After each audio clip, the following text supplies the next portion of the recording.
Bonjour à tous, c'est Emmanuel, j'espère que vous allez bien. Nous allons poursuivre sur ce que nous avons déjà fait hier autour de la solitude dans le divin.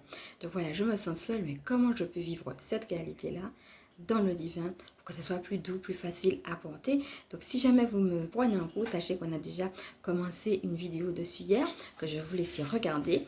Et puis donc, on est parti. Installez-vous tranquillement, comme d'habitude. Si vous avez envie de prendre de quoi noter un petit verre d'eau, on est parti. Alors avant de commencer, merci à vous de faire partie de cette communauté. Merci aussi pour vos mots chaleureux. Donc si jamais vous ne me connaissez pas, sachez qu'il y a une présentation de moi à la fin de cette vidéo et je vous souhaite la bienvenue. Alors la dernière fois, nous avons vu les différentes étapes, comment pouvoir prendre un petit temps justement dans le divin. Et on avait vu deux choses. On avait vu que ça pouvait venir de nous. C'est-à-dire, voilà, je ressens ce besoin-là parce que je termine un cycle ou parce que je sens que je rentre dans un autre. Voilà, c'est ma manière à moi aussi, dans cette transition-là, de faire cette clôture, de prendre un petit temps de pause, de révélation, pour voir un petit peu ce qui se vit, ce qui se joue. Ou alors parce que j'ai vécu une période difficile, alors j'ai besoin de me retrouver, pour me ressourcer, pour me régénérer, pardon, et pour repartir différemment. Voilà, c'est un petit peu ce qu'on avait vu la dernière fois, qu'on avait vu comment prendre ces petits temps de pause. Alors aujourd'hui, nous allons entrer dans une deuxième facette justement de cette solitude dans le divin. Alors, dans cette deuxième partie, moi, ce que je voudrais vous dire, c'est que parfois, on est prêt à affronter quelque chose et c'est pas le moment. Ça arrive. Donc, comme je disais dans la première vidéo, des fois, on peut sentir venir les choses. On peut dire, oula, je sens qu'il y a de l'orage dans l'air, donc je ne peux pas éviter cet orage-là. Donc, je vais prendre un temps à part, je vais prendre ce temps avec le divin pour justement entendre aussi ce qu'il a à me dire en termes de révélation, pour mieux affronter justement cet orage. Donc, révélation, régénération, protection, etc. Ça vraiment dépend non seulement de vous, mais de l'initiative aussi du divin lui-même. La dernière fois, on avait vu que le divin lui-même pouvait vous dire, voilà, stop. Maintenant, c'est le moment de prendre un temps de pause. C'est parce que des fois, il sait qu'il y a quelque chose qui est en train de se préparer et il veut vous préparer à ça. Alors, c'est le cas, par exemple, des sauts quantiques. Donc, on en a déjà parlé. N'hésitez pas à voir la vidéo qui parle du saut quantique si vous ne l'avez pas déjà vu. Donc, en fait, ça peut être aussi, je te prépare à faire un saut quantique.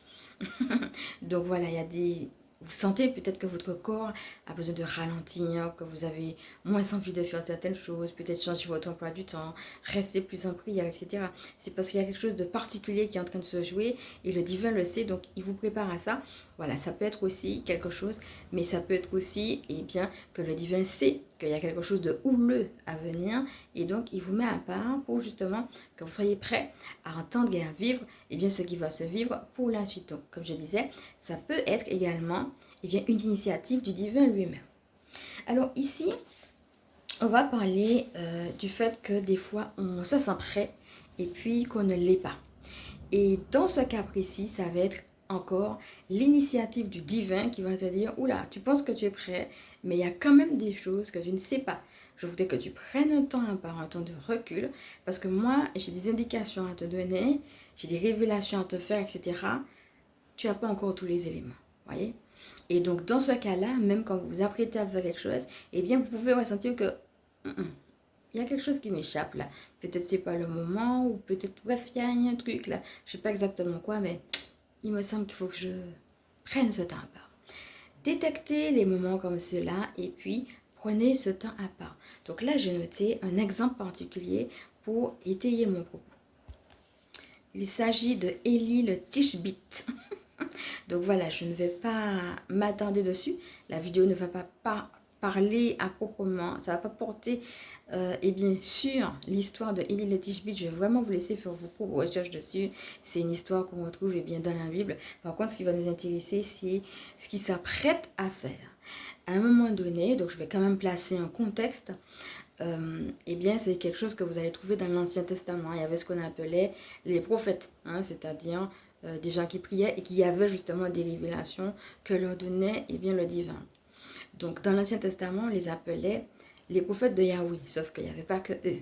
Il y avait d'autres types de prophètes et je ne vais pas rentrer dans les détails. Et l'idée, c'est qu'il y avait ce qu'on appelait comme on dit, les vrais prophètes et les faux prophètes. C'est-à-dire des prophètes qui recevaient des révélations du divin et puis d'autres personnes qui recevaient des révélations, oui, mais de démons. Donc le but n'était pas de servir le peuple, mais plutôt de donner de mauvais conseils. D'accord, donc on ne va pas rentrer dans les détails ici, mais Élie faisait partie, eh bien, non seulement de la communauté des prophètes, donc je dirais des vrais prophètes, mais il était le chef des vrais prophètes. Et à l'époque, eh bien, il y avait un roi et donc sa femme qui avait décidé de tuer, eh bien, les vrais prophètes. Et donc Élie a dit, ok, qu'est-ce qui se passe là? Je vais aller confronter le roi et sa femme. Je vais aller leur dire qu'il y a un problème là. Ok? Là, vous êtes en train de tuer des gens qui sont en train de vouloir le bien du peuple, qui sont en train d'avoir des relations pour le bien, et en plus pour que d'autres prophètes qui ne sont même pas de Dieu, eh bien, viennent dire des choses qui ne viennent pas de lui. Donc, vous avez un problème avec Dieu lui-même. Je viens venir, eh bien, le dire. Et c'est ça qu'il fait.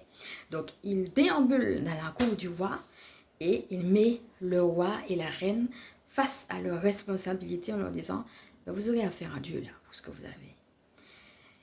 vous avez fait. Et au moment où il s'en va, le divin lui-même intervient et lui dit, cache-toi. Et il l'envoie justement dans un désert qu'on appelle le désert Kérit. Il ne lui dit rien d'autre pendant un bon moment. Je vais vous laisser lire la suite si cela vous intéresse.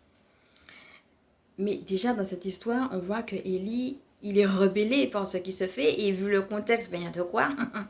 Et il y a une première étape. Il va réellement confronter le roi et sa femme. Donc il y a une première chose, une première étape qui est claire et qui est établie.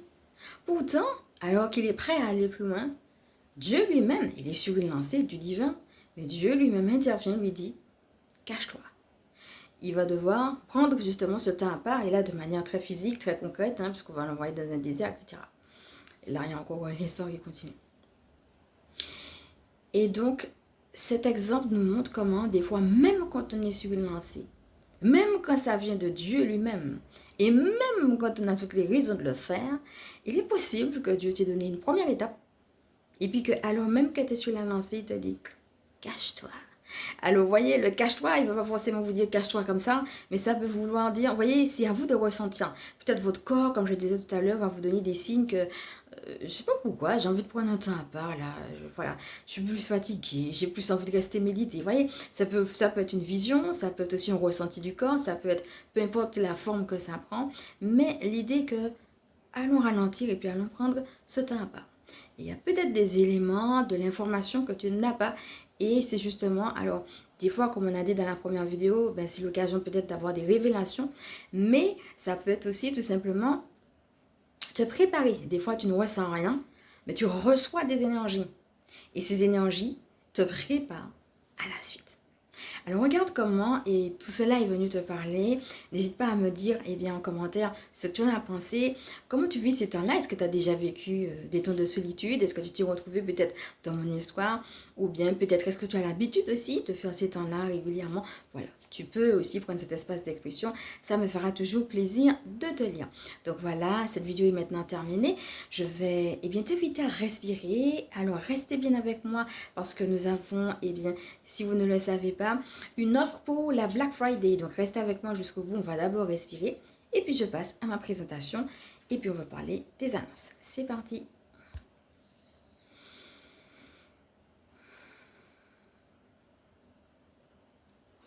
Voilà mon ami, je te laisse revenir tranquillement à toi. Et donc, je suis Emmanuel, je suis chamane. Ma mission de vie consiste à permettre aux énergies sacrées de s'intégrer dans nos vies humaines. Alors comme je disais, il y a moins 30% sur deux choses que je propose qui sont les canalisations et puis les soins. Donc sur ma boutique, tu vas trouver d'autres choses aussi parce qu'il y a également des outils autonomes. Donc je vais te laisser découvrir tout cela. Sache qu'avec moi, tout se passe par email. Si ça t'intéresse, n'hésite pas donc à m'écrire.